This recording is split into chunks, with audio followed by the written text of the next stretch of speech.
you're now in Parliament, you're watching all of this happen, and you're seeing, perhaps maybe through your own eyes or through Sam Cooper's reporting, the closeness of the Liberal Party with United Front Work Department members, with members of Chinese organized crime. How does, give me your perspective on this. What are the dynamics that you see happening in Parliament, aside from people just randomly missing votes? Are you aware of this flirtation between the Liberal Party and Communist China?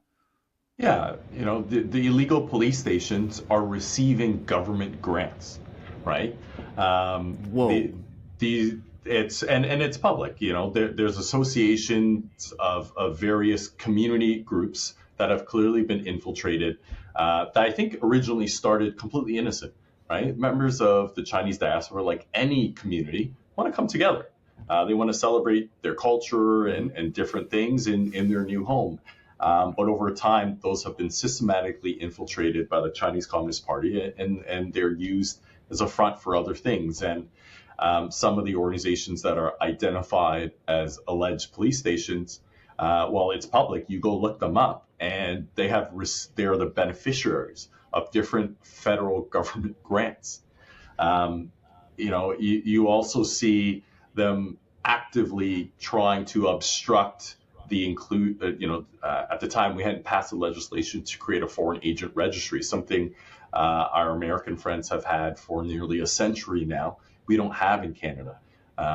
We did end up passing legislation in June 20th of 2024, so last year, but still the government hasn't even implemented it. A coincidence, I'm sure. You see the obstruction, you see the them repeating. So there are parliamentarians repeating clear talking points out of the Chinese Communist Party. This focus on the Chinese Exclusion Act, which was a sad part of Canada's history at a time where it was official government policy to be discriminatory. You couldn't immigrate to Canada if you were of Chinese heritage. And it's true, that was bad. But speaking as someone of the community, people of Chinese heritage, we don't live in victimhood. Okay, that's not who we are. It's not part of our culture. We are merit-based. We work hard. We put our head down, and we get shit done.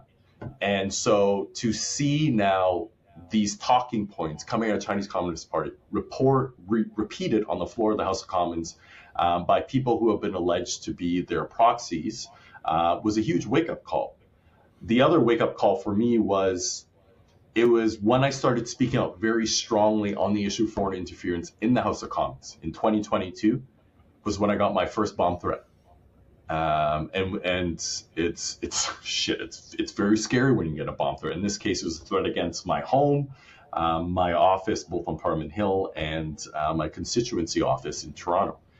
We ended up getting 5 in total, although, I should say, after you've had one, what's 5, right? But initially, the whole point is to try to intimidate you, to shut you up, and so that you self-censor.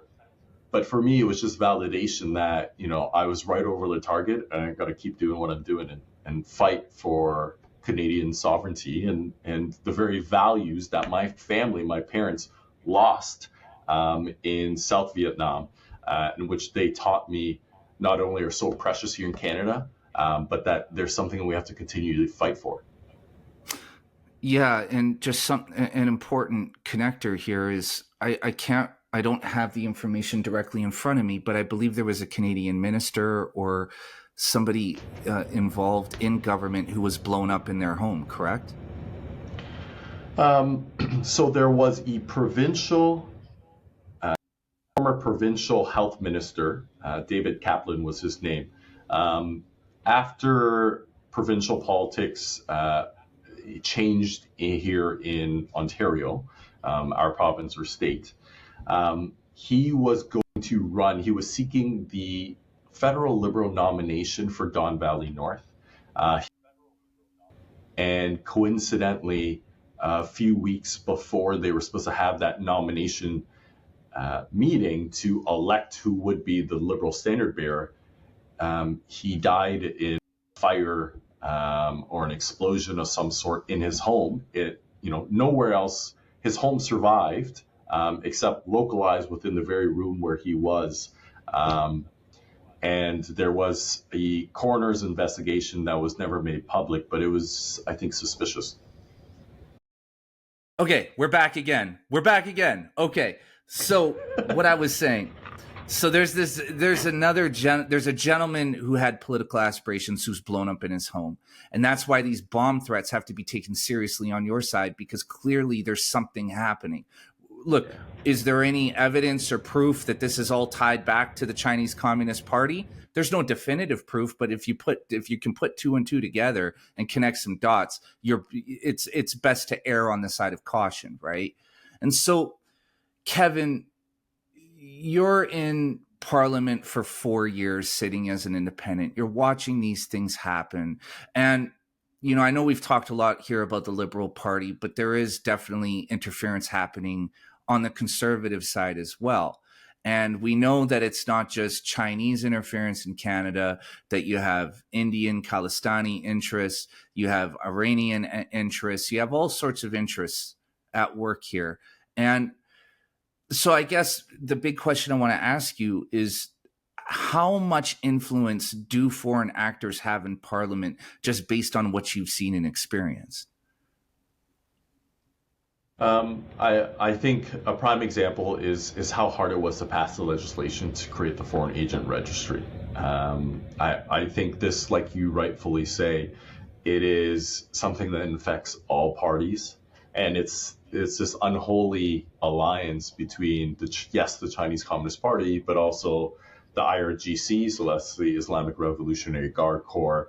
The Khalistanis, for those who aren't familiar, is a violent separatist group from the Punjab province of India, and they are an organized crime extremist group of otherwise a very peaceful Sikh Canadian diaspora, and they all work together. We've seen this nexus, especially in a post-October 7th world, where they're united through the cause of anti-Semitism, not because they care about Palestinians, but because they see an opportunity to divide us.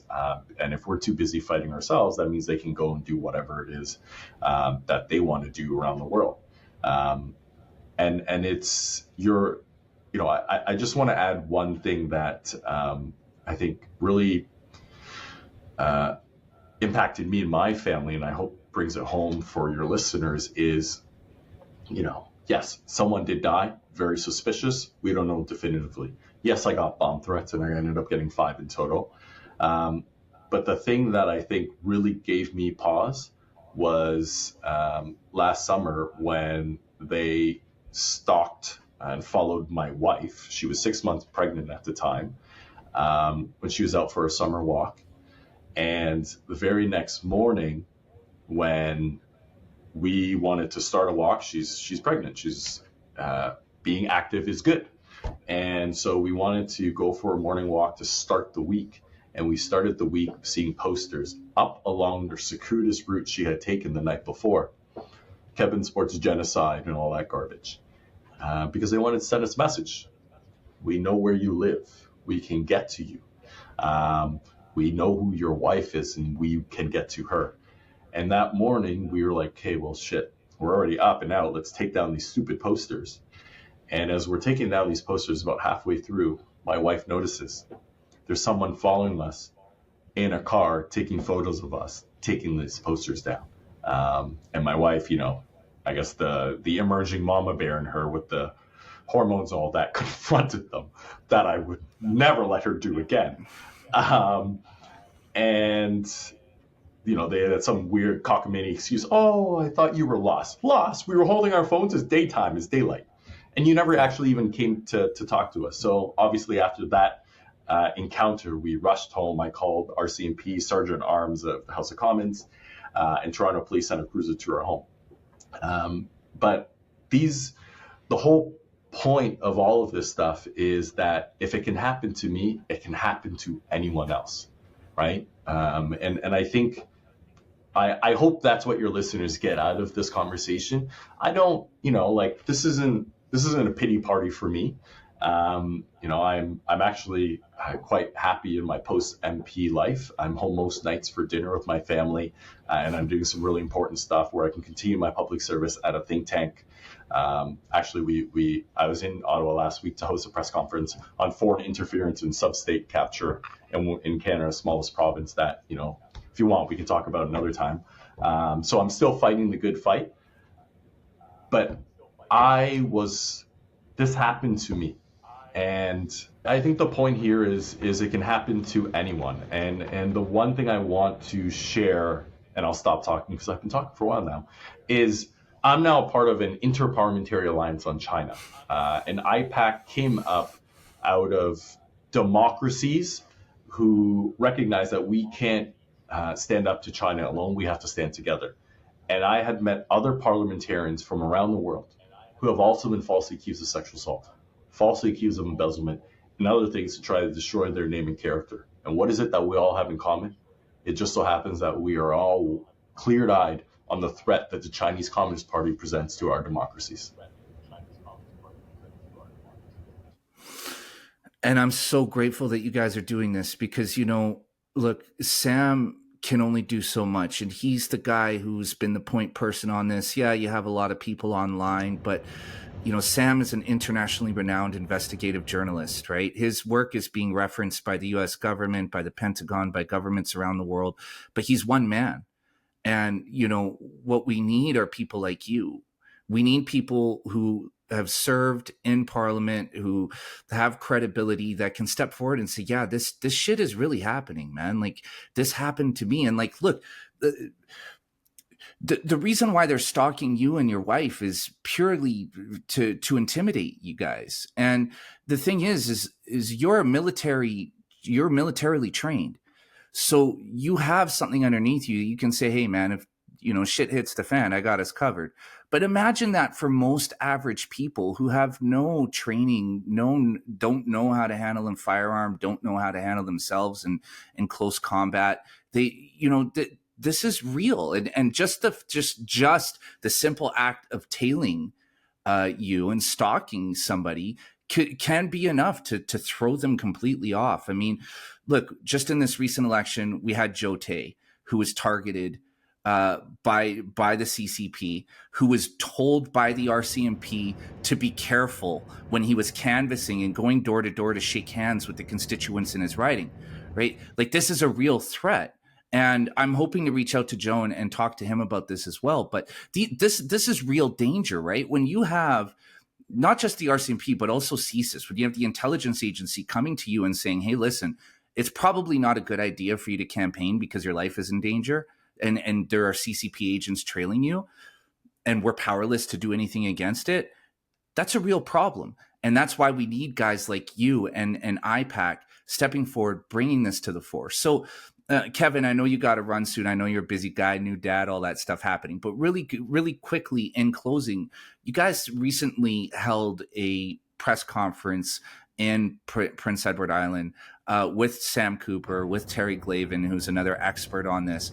Can you just give a basic overview on what's happening there? And for our listeners, before Kevin begins, Prince Edward Island is a very tiny province in Canada, way out in Atlantic Canada, but it is important because, as I have spoken to Steve Robinson about, the northeastern United States has been infiltrated by China. And you saw recently the story on Katie Holchel. Is it Katie or Kathy? I always screw it up. But her office was infiltrated by a Chinese agent by the name of Linda Sun. Currently in Maine, you have Chinese organized crime everywhere, and they're coming up and down with Massachusetts and New York plates. Prince Edward Island is a skip across from the Atlantic, North Atlantic seaboard in the United States. So this is how this all connects. Although Prince Edward Island is this tiny place that you've probably never been to, it is important because it connects. So with that said, Kevin, can you just give us a breakdown, a really quick one, of what's going on in Prince Edward Island and the reason for the press conference? Yeah, a former RCMP superintendent and national director of their Proceeds of Crime, which is like a money laundering unit, did an investigation with a former CSIS, so this is our intelligence agency, the former Asia Pacific desk chief for CSIS. And what they found was there is a Buddhist group that has alleged ties to the Chinese Communist Party. Somehow, a group, where Buddhism is supposed to have sworn off the luxuries of life and is supposed to live humbly. Somehow Buddhist groups have accumulated $500 million in assets on this small and tiny island, where property ownership is limited because, well, they're an island. There's only so much. Somehow they've also accumulated vast tracts of farmland, as well as properties and homes where there's a housing shortage. And so I helped to host a press conference last week in Ottawa, in West Block, actually, which is where the House of Commons is here in Canada, for them to reveal their findings. And what they're calling for is a federal public inquiry, because unfortunately there are far too many people in the provincial government there of successive Liberal and Conservatives that are implicated.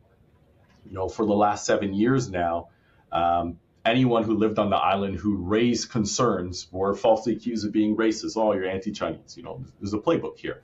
And even before that, when people were raising concerns, there's supposed to be an independent agency on the island that is supposed to regulate all that stuff in terms of enforcing the laws around land ownership. And there was allegedly an investigation done and a report in 2018. Now, they didn't release the report. For what reason? Don't know. But essentially, people were told islanders, listen, the report was done. We looked into it. It's fine. There's nothing. Well, the day after our press conference, so we had it last week on Wednesday, on Thursday, it was revealed that this report that successive governments have pointing back to for the last 7 years to say, don't worry about it, nothing's happening, doesn't even exist. There's no report. And so what we're calling for is a federal public inquiry, because you can't have it done provincially. It's a conflict of interest. And what's important for us is Prince Edward Island's capital is Charlottetown. Charlottetown is the birthplace of Canadian Confederation. It's where this country was born. It's immensely symbolic.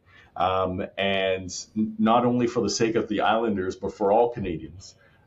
It has shown us the need to fight what is clearly sub-state capture, sub-provincial capture. And I believe that if we can correct things and turn things around on the island, then that can be a roadmap for us to do across the country.